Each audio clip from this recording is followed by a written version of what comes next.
여러분 안녕하세요. 정우입니다. 안녕하십니까, 이태근입니다.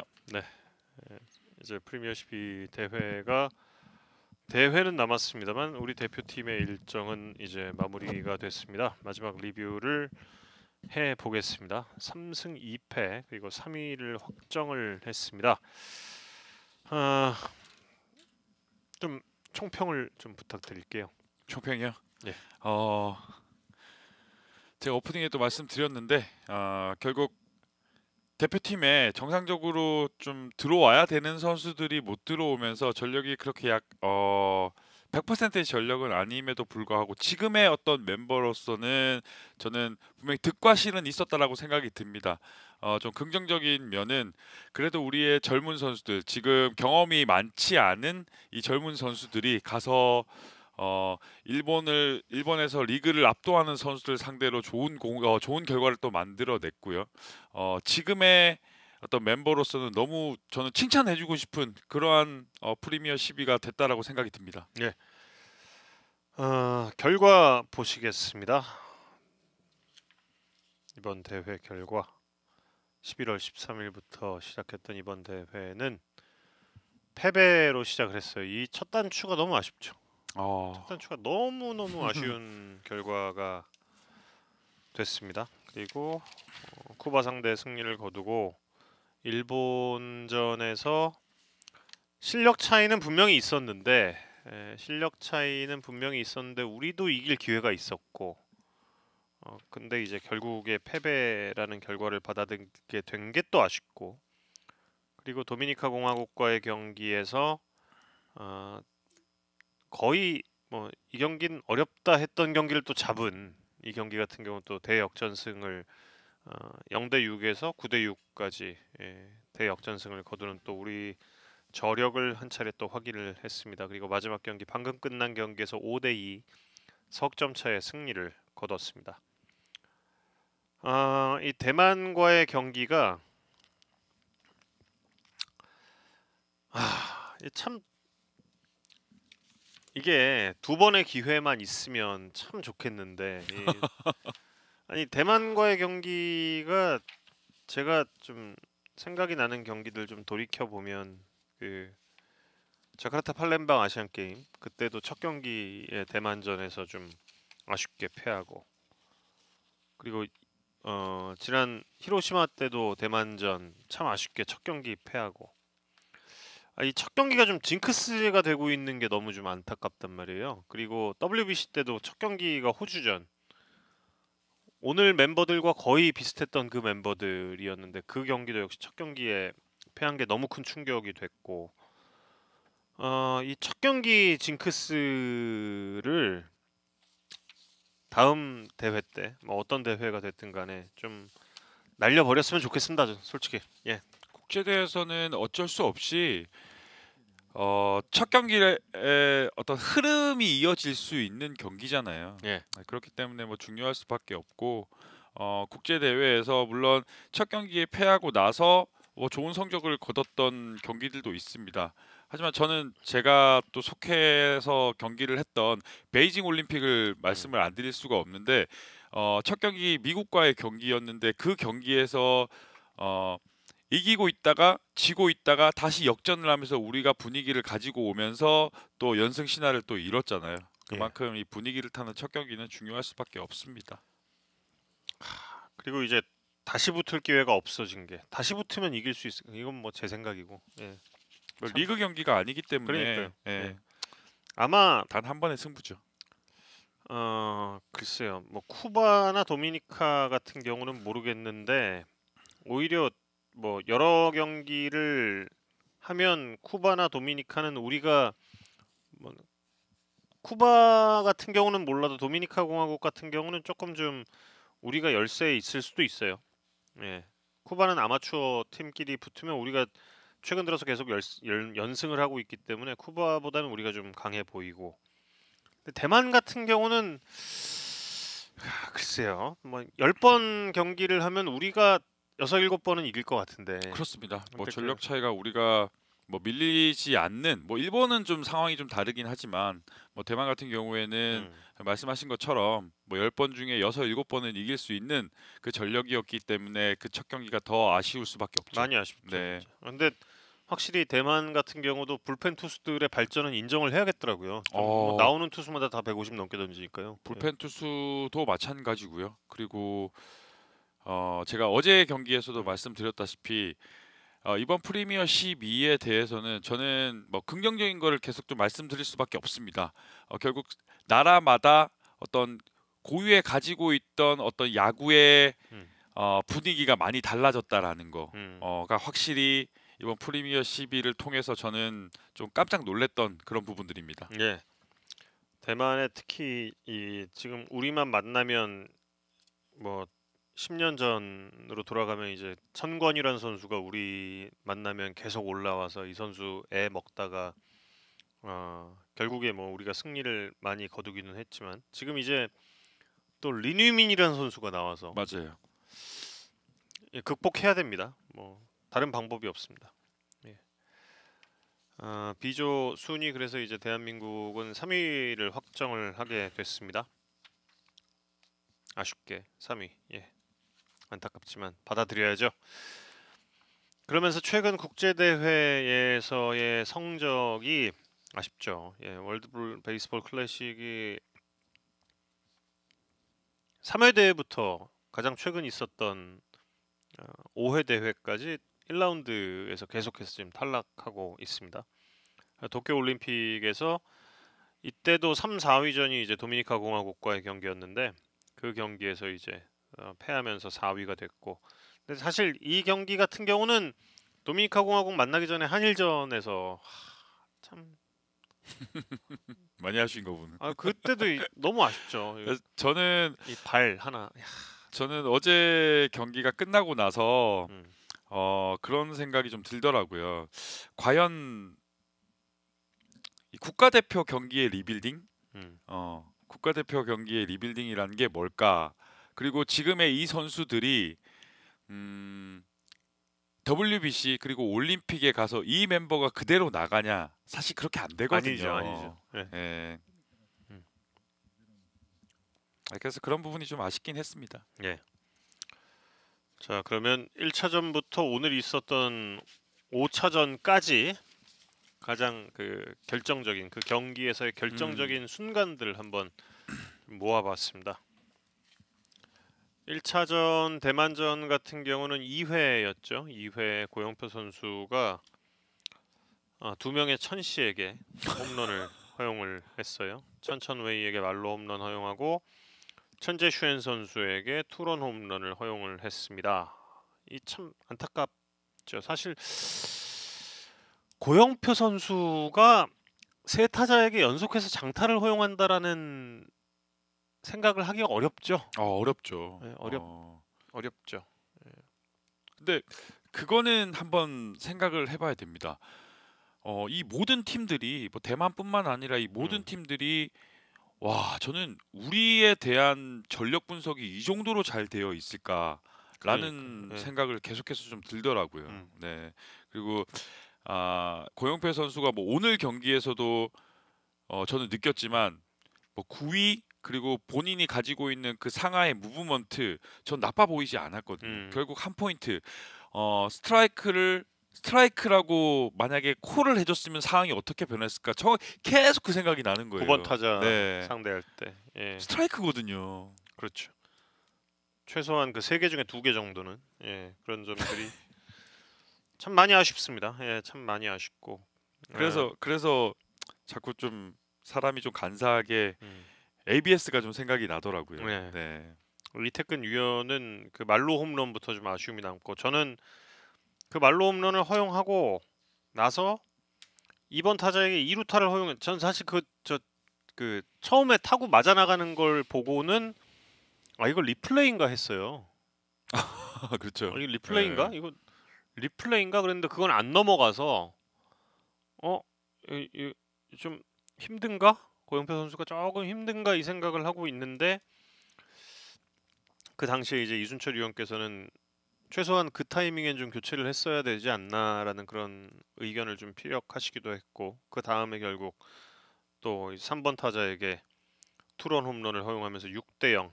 상당히 좀 버거운 점수차. 물론 6대 0을 우리가 뒤집기도 했지만 첫 경기 같은 경우에 6대 0은 많이 버겁죠. 예, 그러면 국가대표 경기를 하면서 국가대항전을 할 때 낯선 곳에 가서 낯선 환경에서 낯선 선수들하고 경기를 하잖아요. 예, 그러면은 예상치 못했던 결과가 나왔을 때 적어도 선수의 어떤 구심점 음, 그리고 또 코칭 스텝의 뭐 감독이 될 수도 있고요. 구심점이 뭔가 한 명 정도는 그래도 어, 릴렉스 시켜줄 수 있고 음. 그리고 좀 템포를 좀 끊을 수 있는 그런 구심점 같은 역할을 할 수 있는 코칭 스텝이나 선수가 분명 좀 필요하다. 저는 그런 생각도 좀 들었습니다. 예. 이렇게 아쉽게 대만전에서 패배를 당하고 나서 이제 쿠바를 만났는데 쿠바에게는 우리가 친선전에서 두 경기를 모두 잡아서 일단 우리가 뭐 좋은 기분을 가지고 들어갈 수도 있겠나 생각을 했는데 선발 투수가 또 이게 너무 또 이제 강한 선수였고 야 이거 우리가 공략이 가능하나 뭐 이런 생각도 했지만 김도영 선수가 공략을 했어요. 김도영 선수의 멀티 홈런이 터졌는데 특히 2회 말에 터진 말로 홈런이 뭐 결정포였습니다. 그리고 또 7회 말에 또 하나의 홈런을 또 기록을 하면서 쿠바에게는 우리가 상당히 좀 편안한 경기를 좀 하지 않았나 싶습니다. 김도영 선수가 프리미어십이 들어가기 전에 외신들한테도 굉장히 음, 많은 스포트라이트를 받고 들어왔잖아요. 이 그렇죠. 쿠바 경기로 인해서 김도영 선수가 확실히 어떤 메이저리그 스카우터 음. 그리고 다른 나라의 어떤 팀의 경계 대상 확실한 쇼케이스가 된 경기라고 생각이 듭니다. 어, 뭐 누차 말씀드리고 있지만 리반 모이넬로 선수 같은 경우는 4년 40억 엔에 계약을 한 선수입니다. 뭐 100억 투수예요. 그냥 뭐 딱 그 N을 갖다가 지금의 환율 생각하지 말고 그냥 그 10 단위로 그냥 끊어서 보면 거의 그 연봉 100억인 투수를 우리가 또 공략을 성공을 했고 그렇기 때문에 이 젊은 선수들이 특히 공격에 있어서는 참 잘해줬다 이렇게 좀 보이거든요. 네, 리그를 씹어먹는 선수인데 이 선수를 상대로 어, 음, 뭐 그 이수철 위원이 그렇게 얘기하셨잖아요. 200점 주고 네. 싶다라는 얘기를 했습니다. 그리고 나서 맞이한 일본 경기에서 이참 5회 말이 근데 이제 그 류중일 감독도 그 이후에 인터뷰에서 본인의 그 패착을 좀 인정을 하기도 했고 아마 류중일 감독이 이 이후에 잠 아마 자다가 그냥 벌떡벌떡 계속 일어났을 거예요. 그럼요. 예, 가장 힘든 부분이 감독은 투수 교체 타이밍이잖아요. 예, 예, 그 부분에 대해서 책임을 져야 되고 선택과 집중을 해야 되는 그런 상황이 사실 모든 상황이 결과론적으로 일어나기 그러니까요. 때문에 예.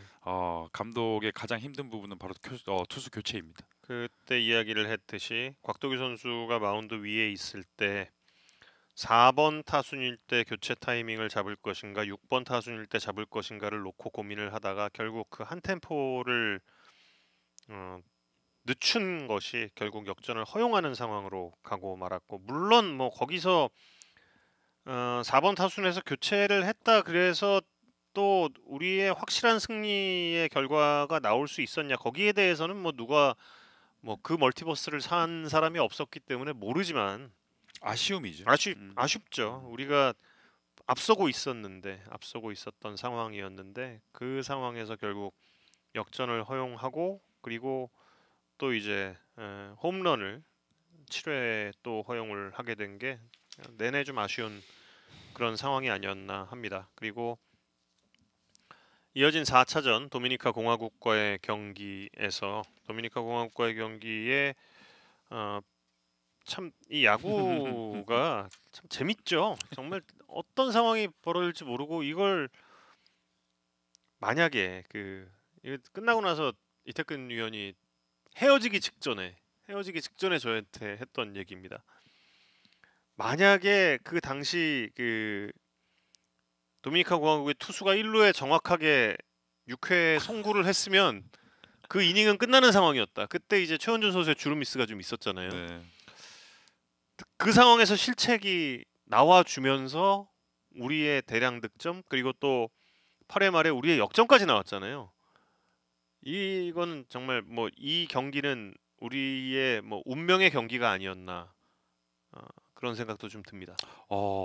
이 B조 예선전을 치르면서 정말 우리가 정말 이기기 버겁겠다라고 생각했던 팀은 딱 일본 한 팀이에요. 예. 그리고 그렇다라고 하면 대만, 쿠바, 도미니카, 호주 이 네 팀은 운이 많이 작용하는 수밖에 없습니다. 그 운에서 일단 도미니카 경기에서 만약에 그런 상황이 됐으면은 또 누군가 한 명은 비난의 화살을 받아야 되는 상황이 투수의 악송구 하나로 우리한테 약속의 파괴가 된 상황이 완전 상황이 뒤바뀌는 거잖아요. 그렇죠. 그만큼 이 야구라는 스포츠는 운이 굉장히 많이 작용하는 여러 요소에서 운이 많이 작용할 수밖에 없는 스포츠입니다. 예. 그래서 이제 4회 4차전에 8회 말에 우리가 대량 득점을 기록할 수 있었습니다. 그리고 방금 끝난 호주와의 경기에서도 호주와의 경기는 어떤 점을 좀 결정적인 포인트로 보시는지 궁금한데요. 슈퍼스타 김도영 선수가 또 6회 말 예, 그렇죠. 예, 뭐 홈런도 치고 그리고 3안타 4타점.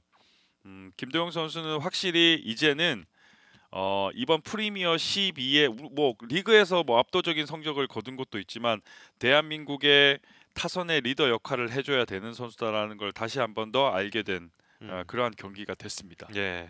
김도영 선수가 오늘 경기에서 3안타의 뭐 맹활약 펼치면서 또 홈런까지 때려 내게 됐습니다. 대회 3개의 홈런을 때리면서 이 경기를 마친 김도영 선수인데 이번 대회 뭐 단연 우리 대표팀에서 돋보이는 활약을 한 선수는 김도영 선수겠죠?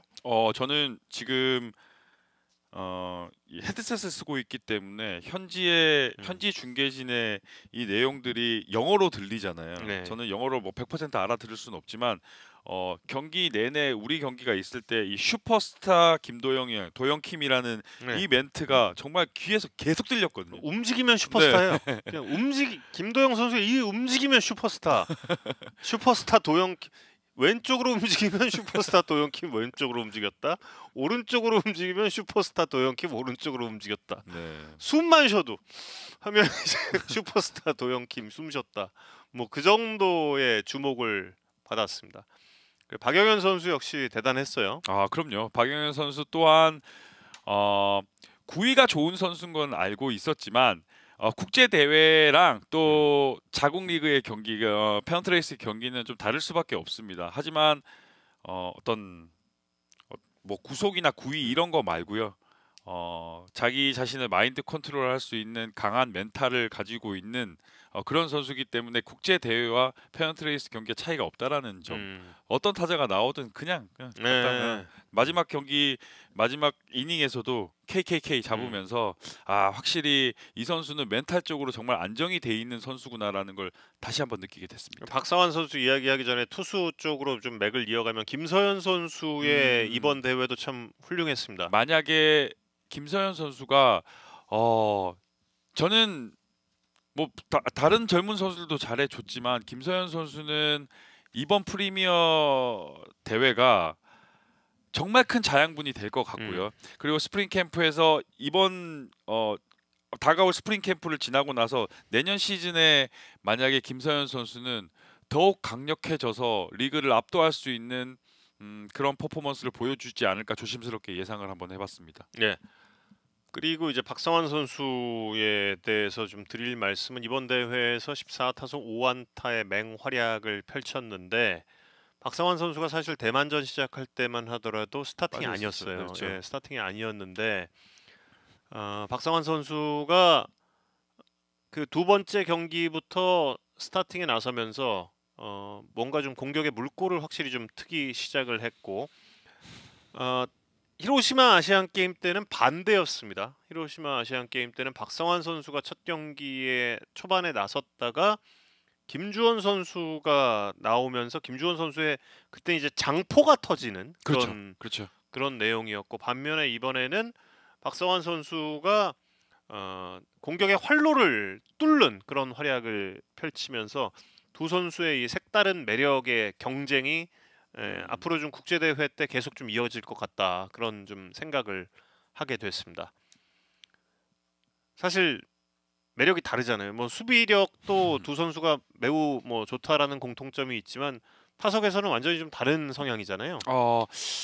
글쎄요. 김주원 선수도 마찬가지고 박성환 선수도 마찬가지입니다. 두 선수 다 너무나 좋은 선수입니다. 네. 국가대표 경기에서 성적이 날 때면은 항상 리그에서 안정적인 유격수가 우리나라에는 있었다라는 게 네, 예. 있었죠. 하지만 뭐 단기전에서 쓸 수 있는 유격수가 김주원 선수가 될까 박성환 선수가 될까 사실 누가 될지는 모릅니다. 스타일이 다릅니다. 박성환 선수는 다만 컨택을 할 수 있는 능력이 있고요. 안정된 수비를 할 수 있는 선수이기 때문에 뭔가 좀 안정적인 면에서는 이 박성환 선수가 단기전에서 쓰기가 좀 더 괜찮다라는 생각을 했고요. 물론 김주원 선수 또한 워낙 좋은 퍼포먼스를 가지고 있는 선수이기 때문에 만약에 폭발하게 된다라고 하면은 또 더 좋은 퍼포먼스를 낼 수 있는 스타일이 다른 좋은 유격수를 또 보유하고 있다라고 이렇게 말씀드리고 싶습니다. 홈런을 칠 수 있는 선수니까요. 김주원 선수는 확실히 좀 뭔가 좀 다른 매력의 선수들이 되겠습니다. 그럼 이번 대회 전체적인 좀 키포인트를 좀 짚어드리자면, 사실 이번 대회로 인해서 우리 리그의 일정이 전체 일정이 바뀌었습니다. 이번 대회를 준비하기 위해서 전체 리그 일정을 앞으로 당겼죠. 그러면서 3월 마지막 주에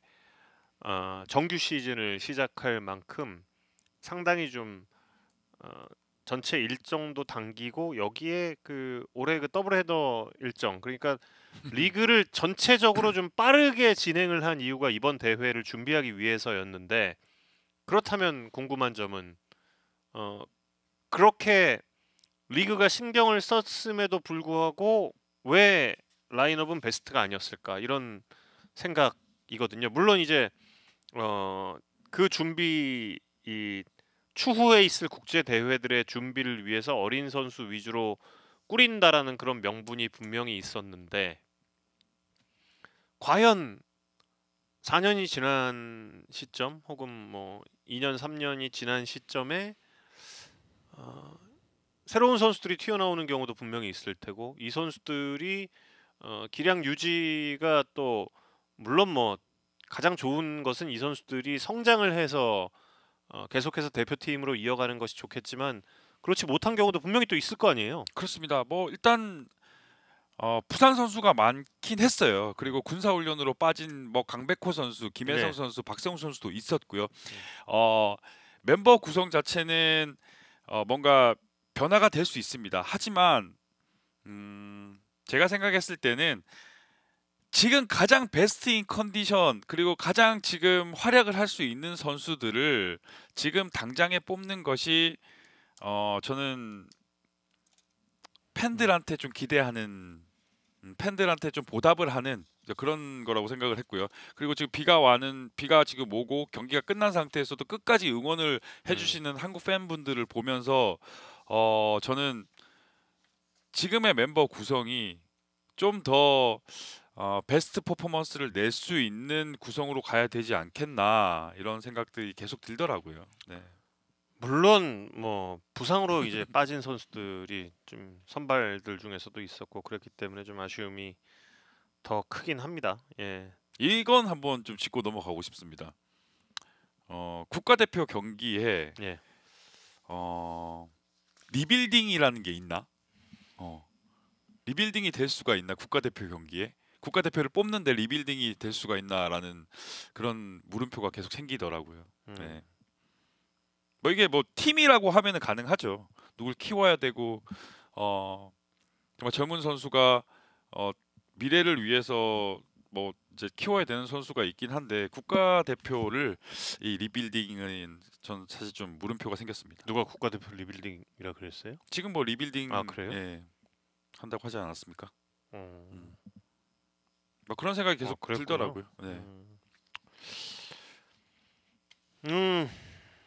네, 뭐 근데 나간 선수들은 최선을 다했다. 그리고 그럼요. 공격은 저는 만족했다. 공격은 뭐 다카하시 선수 그리고 모이넬로 선수를 무너뜨린 것 자체에서 끝났다. 그게 더 아쉽습니다. 리그를 압도하는 음. 두 투수를 박살을 냈는데 지금 통과했으면 참 그러니까. 좋았을 텐데라는 생각이 들더라고요. 네. 안타깝죠. 계속 안타깝다는 얘기. 만약에 일본전 잡았으면 우리랑 일본이랑 대만이 다 4승 1패로 가면 지금 그 TQB 따지게 되면 일본이 어제 연장했죠. 그 동점 가가지고. 그렇죠. 그럼 일본이 떨어지는 건데 그럼. 아니, 뭐 모르지만 저희 다 따져봐야 되긴 하겠지만, 뭐 아쉬워서 그런. 다 아쉬웠어. TQB를 그 팀 경기들끼리만 하나요? 너무 아쉽죠. 저희가 지금 공식 중계진이 아니어서 세 팀 걸렸을 땐 세 팀끼리만 그래도 아쉬워요.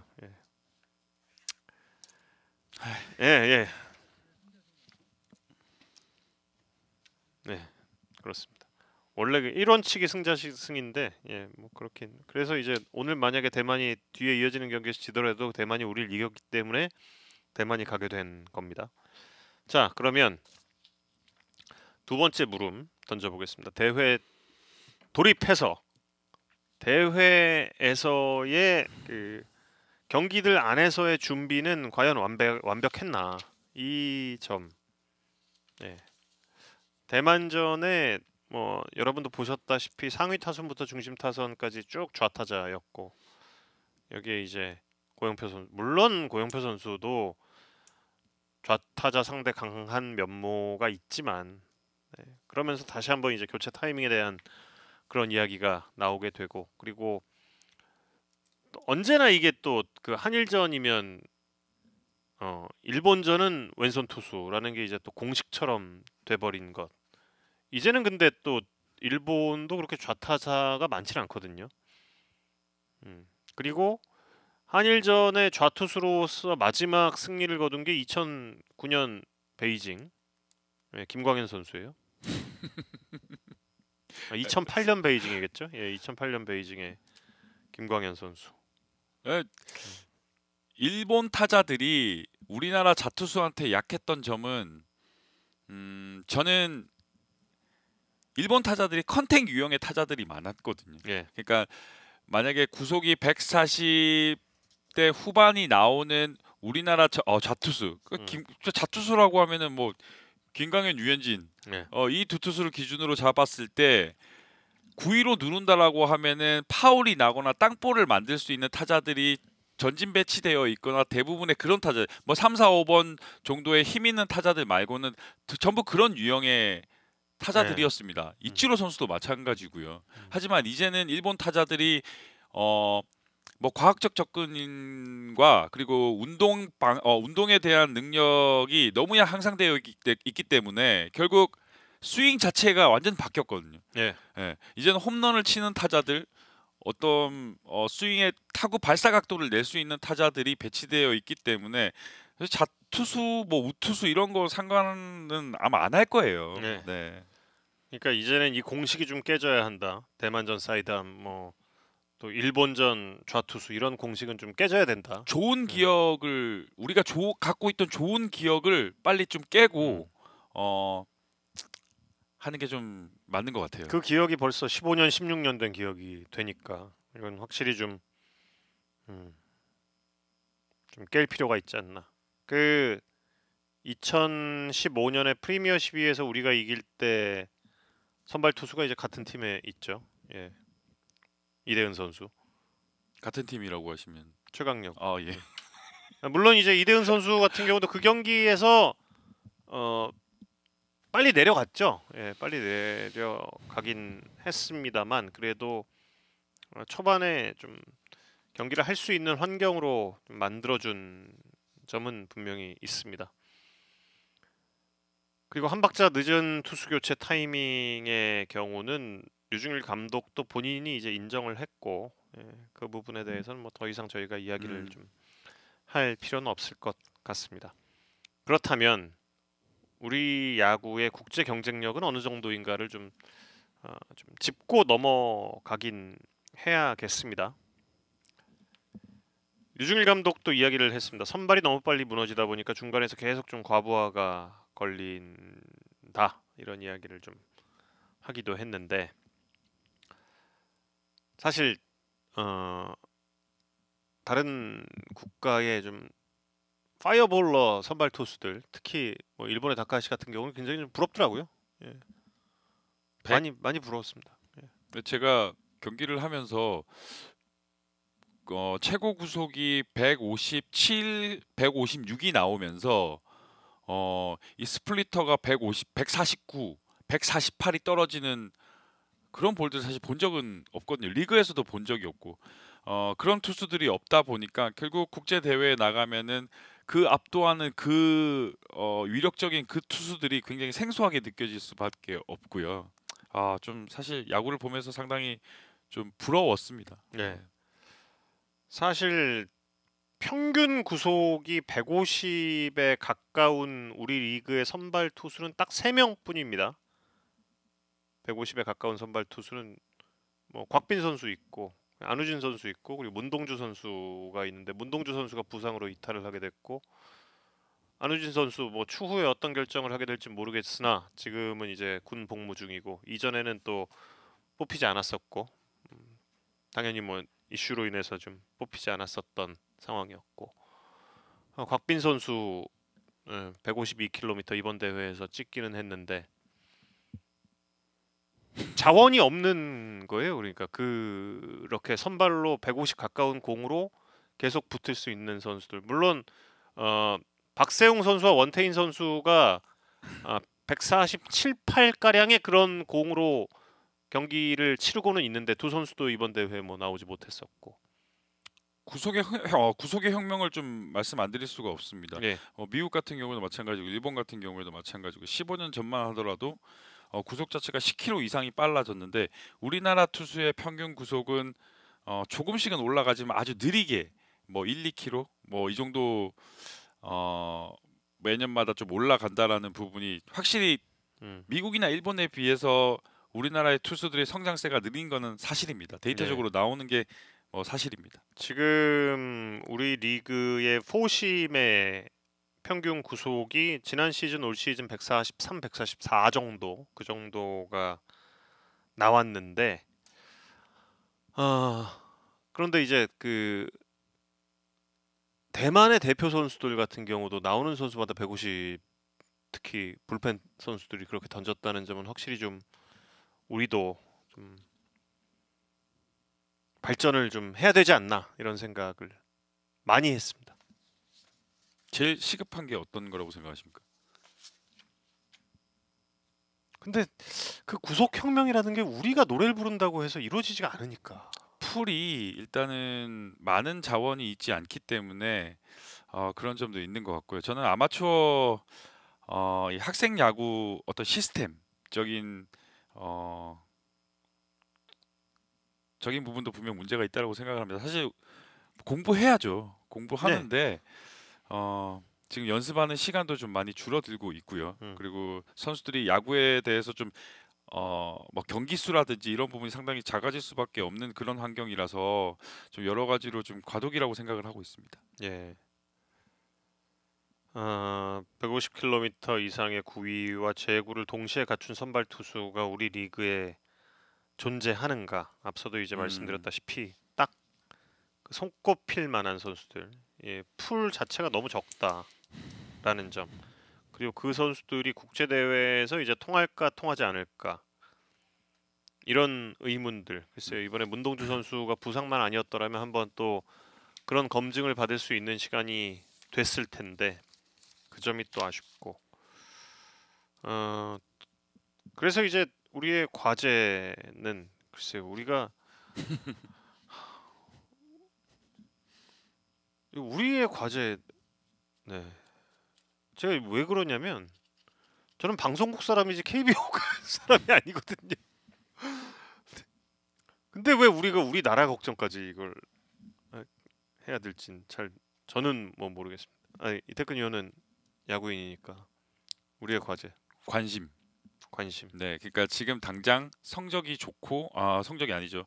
관중 수가 많아지고 인기가 많다고 해서 여기서 너무 인기 많네. 그냥 끝이 아니라 지금 국가대표 경기에서 성적을 어떻게 하면 낼 수 있을지, 그리고 어떤 아마추어로 좀 돌아가서 어떻게 해야지 선수들이 좀 더 많은 풀을 가지고 어쨌든 사람이 많아야지 뭐 사람이 뭐 좋은 선수가 좀 더 많이 나올 거 아닙니까? 그런 것들에 대한 고민들. 저는 사실 지금이 프로야구는 1,000만 관중이 넘어가서 정말 인기가 많아졌다라고 생각을 하시지만 저는 지금이 위기라고 생각을 하거든요. 네. 그래서 이 야구인들이 좀 더 머리를 맞대어야 되는 그런 시기가 아닐까 이렇게 생각을 합니다.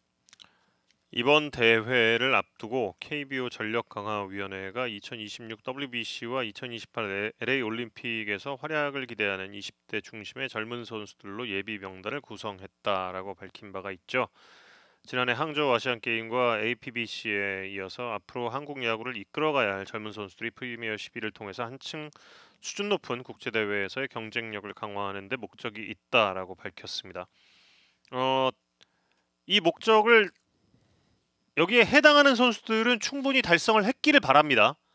그래야 다음 프리미어 12 때에 좋은 성적을 기대를 할 수가 있을 거고요. 그리고 충분히 이제 해봤던 선수들이 생겼기 때문에 김도영 선수라든지 또 박성환, 최원준, 제가 이 하위 KBO 역사상 최강의 8, 9번 타자라고 했던 이 두 선수 포함해서 이런 선수들에게 충분한 경험이 됐기를 기대를 하고, 다음 물론 WBC도 중요한데 다음 이어지는 프리미어 12가 중요합니다. 프리미어 12를 이 WBSC가 발족한 이유가 이 대회를 통해서 이제 올림픽으로 가는 거예요. 이 대회가 이제 올림픽을 위해서 중요한 대회입니다. 그러면 지난 대회 우승팀인 일본과 또 그 개최국인 미국이 자동으로 들어간다라고 생각을 하면 6팀 남거든요. 다음번 프리미어 12에서는 이 두 팀 제외하고 무조건 6팀 안에 들어가야 돼요. 예. 물론 이제 올림픽이 어떤 형식으로 치러지게 될지 아무도 모르지만 지난 프리미어 12 2회 대회 같은 경우도 그 올림픽 예선이었거든요. 다음 프리미어 12는 2028 LA 올림픽에 대한 예선의 성격을 갖추게 되기 때문에 그 대회에서 중요한 좋은 성적을 거두는 것이 상당히 더 중요합니다. 그래서 잘하자. 네. 잘해야 된다.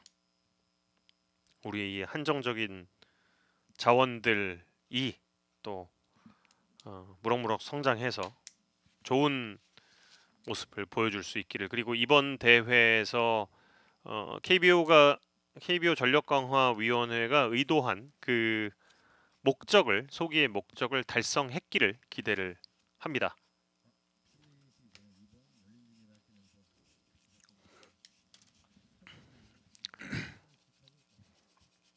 네, 이태근 위원 이번 대회 전체 마치면서 좀 한 말씀 부탁드리겠습니다. 일단 중계 스타일이 현장에 최고령 그 리포터도 최고령 리포터로 가시고, 저는 이 열린 중계를 처음 해봤는데 전 좀 나름 재밌었습니다. 네. 제가 국가대표 경기도 오늘 처음 하는 거고 재미있는 좀 신선한 그런 경험이었고요. 다음번에도 뭐 이런 경기들이 있으면은 이런 중계 방식 좀 상당히 괜찮다라고 생각이 들더라고요. 네. 네, 그래서 공부 많이 해서 저는 오늘로써 저는 스케줄이 다 음. 해설 스케줄은 다 끝나기 때문에 방심하지 마시라니까. 아니 야구 스케줄은 전부 다 끝났기 때문에 갑자기 빙상중계에서 부를 수가 있어요. 저는 예. 불러주시면 언제든지 들어갑니다. 하지만 이제 야구 중계가 끝났기 때문에 내년 시즌에 KBO 또 중계로 공부 많이 해서 시청자 여러분들한테 또 좋은 정보 전달해드릴 수 있도록 또 공부 많이 해서 돌아오겠습니다. 네. 유튜브와 또 다음 스포츠를 통해서 열린 중계 방송을 지난 일주일 동안 함께 했고요. 참 많은 분들 중계석이 열어둔 효과를 느꼈습니다. 많은 분들께서 이 열린 문을 통해서 들어와 주셨고 함께 즐거운 시간. 결과가 조금 아쉬운 점이 있었지만 그래도 KBO 전력광화위원회의 목적을 어느 정도는 달성할 수 있었던 또 젊은 타자들의 또 향상된 기량을 확인을 할 수 있었던 기회였다고 생각을 합니다. 우리가 결과는 중요하지 않다, 과정이 중요하다라고 그렇게 매번 말하면서 우리가 보고 있는 거는 결과일 수도 있어요. 언제나 우리가 보는 건 결과일 수도 있어요. 과정 나쁘지 않았다라고 생각을 합니다. 몇 차례 좀 아쉬운 결정이 있긴 했지만 그런 상황에서 나온 그 과정에 또 집중을 해보고요. 좋았던 순간 돌아보고 좋았던 순간에 웃으면서 다시 한번 웃으면서 이번 대회 전체 중계 방송 일정 마치도록 하겠습니다. 이태근 해설위원, 저는 정우영이었습니다. 여러분 고맙습니다. 고맙습니다.